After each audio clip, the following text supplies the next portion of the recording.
And are there rounds coming down straight away, Tony? Can you build a picture? Can you describe the scene for me? Hell.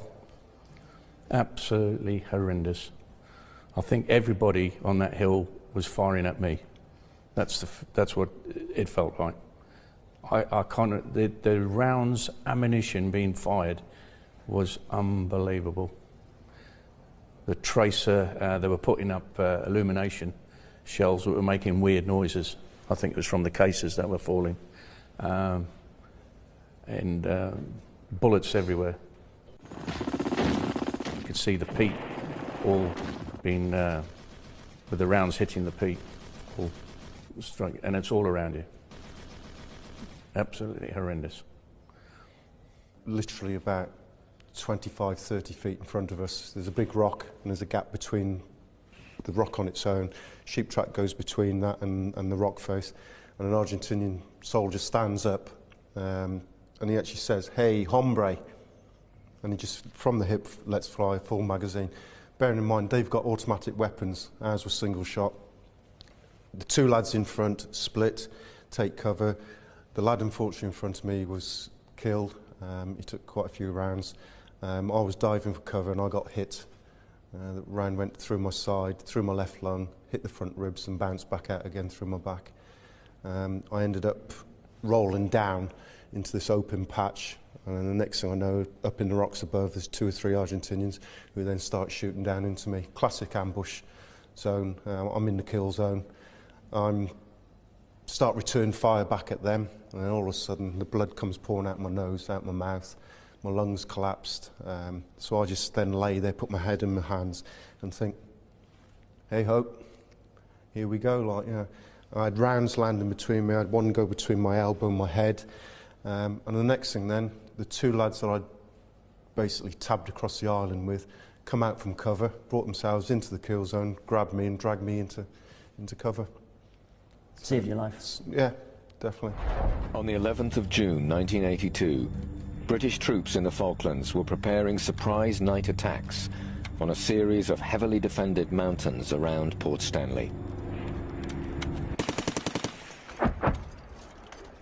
The Argentinians now realized that they were under attack. Rifle and machine gun fire, mortars and grenades rained down on the British troops. It was a gutter fight in the dark, close quarter fighting. Argentines were fighting from behind rocks, a case of throwing grenades over rocks, going around, one man going, other men covering them. Range of visibility really quite short. Eventually our section got pinned down by 2.5 machine guns close to the summit, and some riflemen. And for a while we were actually, you know, they had actually gained the momentum and gained the initiative from us.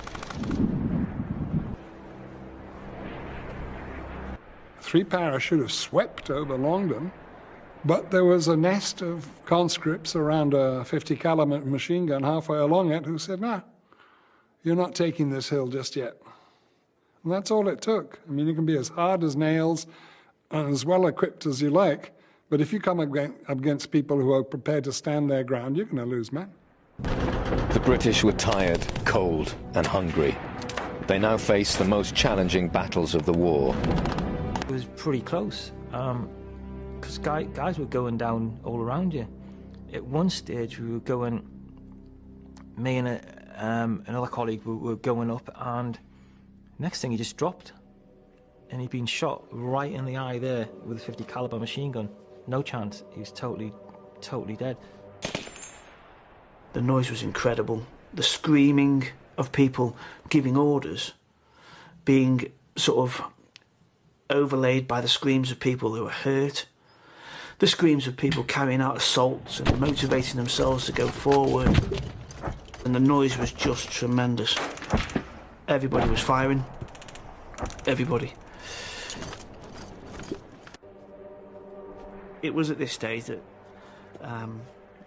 Court McLaughlin was given a command to actually, right, go and get our wounded, get our boys back, get up and go and get them. I moved out, and I found, or ended up at, next to a young guy called Neil Gross. Neil was obviously in some discomfort. We got him onto a poncho and we carried him as best we could. There were lots of people trying to carry Neil, lots of people. Because he was in an awful lot of discomfort. So much it was just really sad. It was actually his 18th birthday. Neil Gross died soon afterwards. 2 17-year-olds were also killed during the battle for Longdon, and 19 other paras lost their lives.